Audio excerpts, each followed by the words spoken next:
story, and your good story. Actually, it's a great story. I'll give it a quick summary so our audience knows where we're at, and then we want to ask you a couple questions.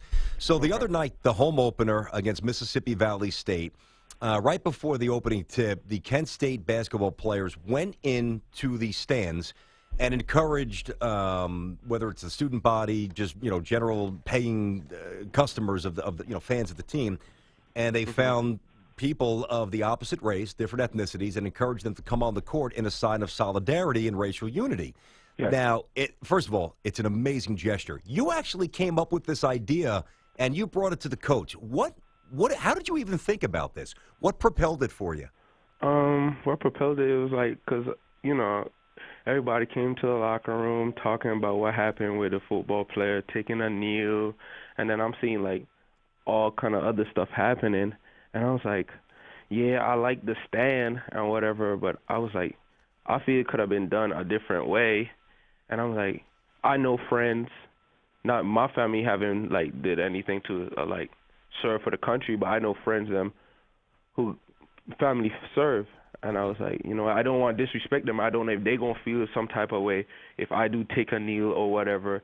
So I just was kind of brainstorming, and I was like, you know what? If I can't do this on my own, what can I do to get my whole team in it? And then when I think about something with my team, I could say, okay, since all this is mainly about being a different race, I was like, you know what? We could just go in the crowd and get a different race of your skin color and just come together as one, instead of everybody just trying to stand out for one race, instead of just the human race. It's interesting because you're right. It sounds simple, this idea that you had, but very few people think about the simple things sometimes when there's adversity. But you did. What was the reaction from the people who went into you guys grabbed out of the stands? They didn't know this was coming. You just kind of said, "Hey, would you like to join us on the court?" No, at first, the first person I grabbed was my best friend, and she was like, "What's wrong? Why am I coming out on the court?" I'm just like, I just come out here. We're gonna stand for the anthem. Her little feedback was, "Do I have to sing?" I was like, "No, we just gonna stand here together, just all as one, And then I could have seen on everybody's face they're surprised, wow, this was a real good idea, and it really made me warm inside, that warm feeling inside. And I was so proud of myself and my teammate too, just going out there with me, because without them, this wouldn't have been possible, Well, of course. And Deon, what's been the follow up? What have people said about one, your basketball program, but also you at Kent State, because it's garnered national attention, deservedly so. It's all love. I got mostly all love. It had one or two, negative will come from it, but everybody loves it, because it's so much bad stuff going around right now, and we need to just have peace and just be kind to each other. So it was just good vibes the whole time. Even our coach got emails from people, former alumni. He hanging up in our locker room, so we get to read it, and they were so proud, because Kent State got a lit history, but yes, for Kent State to be on the news for something great like this, they're really proud about it.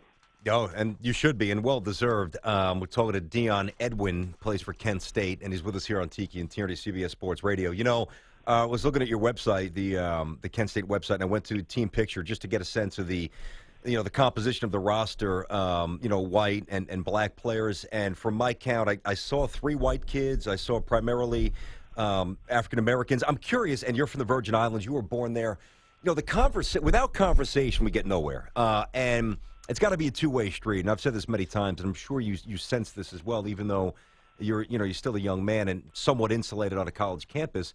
Everybody wants to shout, and nobody wants to listen. Do you guys, even separate from this gesture from the other night, do you guys talk about real important issues in the locker room? Because without that, nothing's going to change. What is it like inside the locker room? No cameras, no writers, no on-court gesture. What's the dynamic between the different races on the team right now? We get everybody, side of view of what's going on, as a team, and then we just we're going to like kind of argue it, see what's right or wrong, but at the end of the day, we kind of stick together. Then if we have a big conflict, we actually like all call a meeting, have the coaches them in, and we actually talk about it, instead of everybody just blowing up and thinking, this is not right. But it's not too bad because, at the end of the day, we all look at it like, what, we shouldn't let this outside thing mess up what we got going on right now because we're here to play basketball and get a degree at school right now. So, yep. Yeah. Yeah. Well, I mean, listen, Tiki lived in locker rooms as a professional. You're playing college basketball. I played college baseball. I think we all know that if the locker room dynamic could somehow transfer to the rest of the world, I think it would be far more harmonious. It's funny how racial boundaries tend to get knocked down when you look at your brother as a teammate, which is a great thing. And I wanted to ask you this because I'm unclear about this, Deon.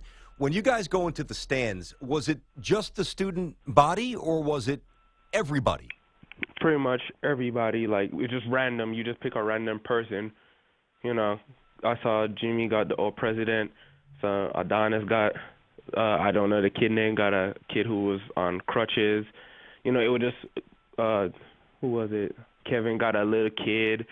Someone got an elder person. It didn't really matter. We just pretty much just went out in the stands and just grabbed somebody. That's awesome. That's awesome, Tiki. I agree with you, BT. Edwin, you guys play tonight. You guys are 2-0. You're playing at college, Hiram College. I've never heard of Hiram College. But has this become a distraction in any way? How do you guys still focus on basketball with all of this positive attention? After the game that we did, we talked about it the other day, and everybody was like, it wasn't really that bad because everybody was kind of nervous, wanted to know how they would have felt about it. But we went out, did it, and then everybody would just look at each other, damn, that wasn't bad at all. And then from that was it. That's in the past now. That we already did what we had to do on our first home game, and now that's something we're going to do every home game, and we just going to just now focus on basketball now. We're going to just let, if nobody don't like what we did, oh well, but we just standing for something we think is right. Well, if anybody doesn't like it, then that person's moral compass is a little twisted because it's one of the best things I've seen in a long time on a college campus. I think it's awesome. We're proud of you guys. I think your coach deserves a little credit as well. His name is Rob Senderoff because he could have easily, not necessarily taking the credit, but he was very quick in all the interviews after that night to say, hey, listen, this was not me at all. This was my team. This was a bunch of young men leading the way, and they pointed the direction, and this was all them. So good job by you, Coach. By the way, what are you studying? What's your major? Educational studies. All right. I feel even better about it. Deon, I don't know if you're going to make the NBA, but I'm not sure that it matters, buddy. You've got a nice future in front of you, and really happy to have this conversation. Props to you, props to your team, and props to your university as well. All right. Thank you. You got it. Deon Edwin. Good job, Kent State. Very nicely done. Kent State. All right. There we go. Agreed. Yep. Wonder if anybody will follow suit.